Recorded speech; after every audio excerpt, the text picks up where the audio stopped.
ভোলা পৌরসভার নতুন বাজারে সকাল থেকে রাত পর্যন্ত দেখা যাবে এমন চিত্র, যেন ব্যাটারি চালিত অটোরিকশার শহর ভোলা।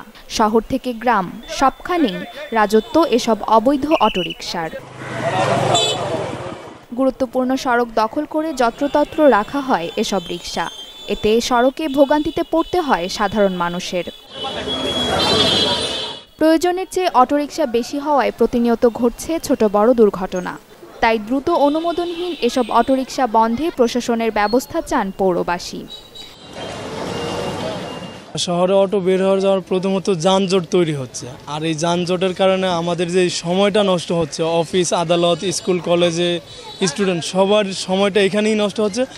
এখন অটো বাড়তেছে, কমতেছে না। শহরে অটোরিকশা বেড়ে যাওয়ার কারণে আমাদের এখানে হাঁটাচলা করতে বেশি সমস্যা হচ্ছে, বিশেষ করে জ্যামটা বৃদ্ধি পাচ্ছে।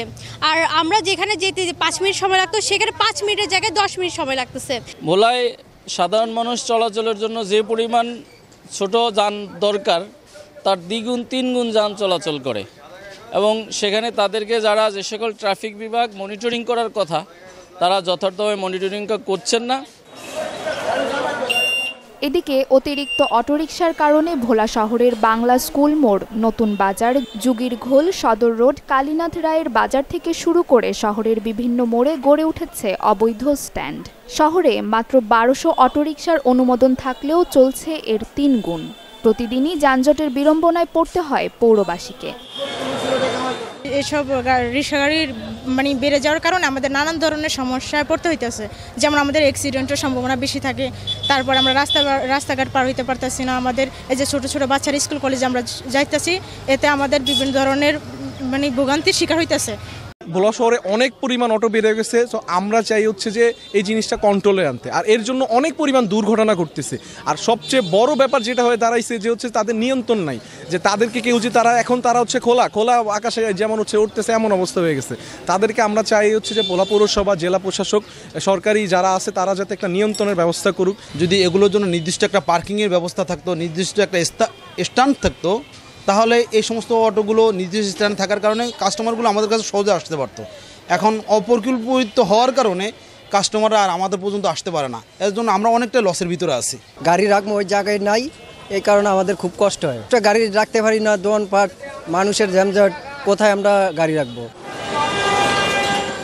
ট্রাফিক বিভাগ বলছে যানজট নিরসন ও অবৈধ যানবাহনের বিরুদ্ধে ব্যবস্থা নেওয়া হচ্ছে। আর জায়গার অভাবে পার্কিং ব্যবস্থা করা যাচ্ছে না বলে জানায় পৌরসভা কর্তৃপক্ষ। যানজট নিরসনের কল্পে আমরা যেগুলা আইন মানছে না, যেগুলা লাইসেন্স না, এগুলা মাননীয় পুলিশ সুপার মহোদয়ের নির্দেশনায় আমরা আটক করছি এবং আইনগত ব্যবস্থা নিচ্ছি। সমস্ত গাড়িগুলোর চাপ কিন্তু রাস্তার উপর এসে পড়ছে। এখন পৌরসভার এমন কোনো জায়গা নেই সেখানে যে স্ট্যান্ড নির্মাণ করবে, এরকম জায়গা আমাদের নেই। যদি জেলা প্রশাসন কোনো খাট জমি বা অন্য কোনো জমি থাকে সেক্ষেত্রে পৌরসভাকে দেয়, তার নতুন করে স্ট্যান্ড নির্মাণ করা সম্ভব। শহরের যানজট নিরসন ও জনদুর্ভোগ লাঘবে প্রশাসন দ্রুত ব্যবস্থা গ্রহণ করবে বলে আশা পৌরবাসীর। Desk report, channel 24।